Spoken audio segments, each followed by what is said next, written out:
Killer is a card that, to no one's surprise, is something that is very, very powerful, especially in today's metagame. When you look at it, for a 2 cost, it's a blocker, which is definitely really important, but you can draw a card if you control 3 or more characters with 1 dot attached to it when you block. At surface level, it's like, oh, okay, this card's not that strong, but then you notice how much advantage that 1 card can get you. That 1 card could draw you into your kit that you need for your next turn. That 1 card could be that counter that you need in order to defend that onslaught of attacks that's coming towards you. This card has a lot of versatility, and as such, a lot of the top lists are running 4 of them. This is a no-brainer. But what about Starter Deck Killer? It's a card that hasn't been seeing that much play in a lot of top lists until recently. A lot of people are starting to tech 2 copies of this killer while either still maxing out on regular killer or just deciding to skip regular killer altogether and go for the starter deck killer. And it's funny, I call the regular killer the one that comes in the set compared to starter deck killer. But going forward, I'll refer to this killer on the screen as starter deck killer. This is a card that is actually really good as a meta check. When you think about it, what are 2 super impressive cards right now in the early game?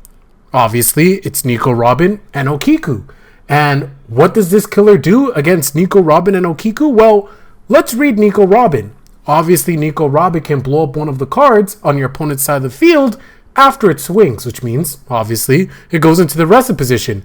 And if we look at Okiku, she can similarly do the same, except it's cost and not blowing up a card, but rather resting it. But of course, it's also while attacking, meaning it needs to be in the rested position. Now, both of these cards have a cost of 3, which means that when you play this killer, you're able to instantly blow that card up.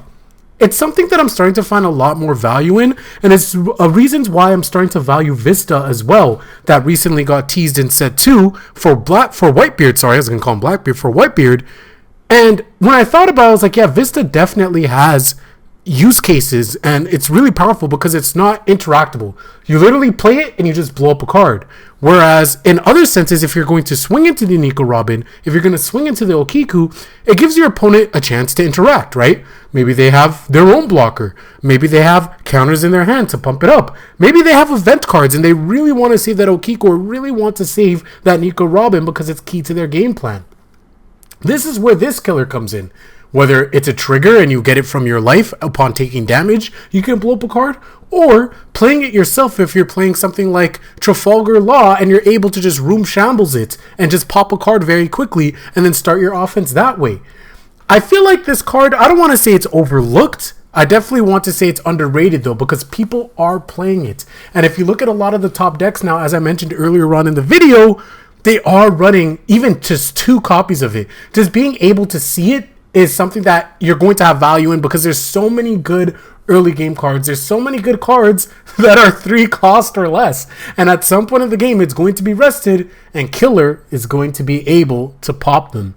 What are your guys' thoughts on Starter Deck Killer? Do you guys think that he is underrated? Do you guys think that he's exactly where he should be? Have you guys been seeing a lot of people play him? Or did this video kind of open up your eyes to this killer? Are you guys more excited for Vista as well, knowing that Vista is coming in set 2? So we have our own type of killer, but in red instead. Let me know what your guys' thoughts are in the comment section below. And with that being said, I'm out. Peace.